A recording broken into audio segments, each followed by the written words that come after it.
First, press inputs less than 1 greater than, then press all. HDMI in 1 can be switched to all outputs. Press Mod +1 plus Enter again.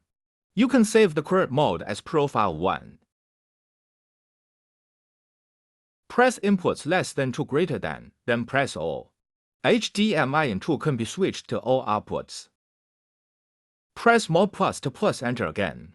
You can save the current mode as Profile 2. Press inputs less than 1 greater than, then outputs less than 1 and 2 greater than plus Enter. Can switch HDMI in 1 to HDMI out 1.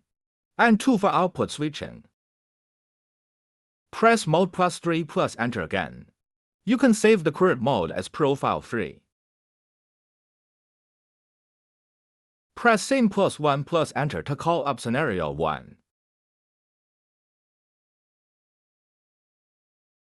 Press Same plus Enter to call up Scenario 2.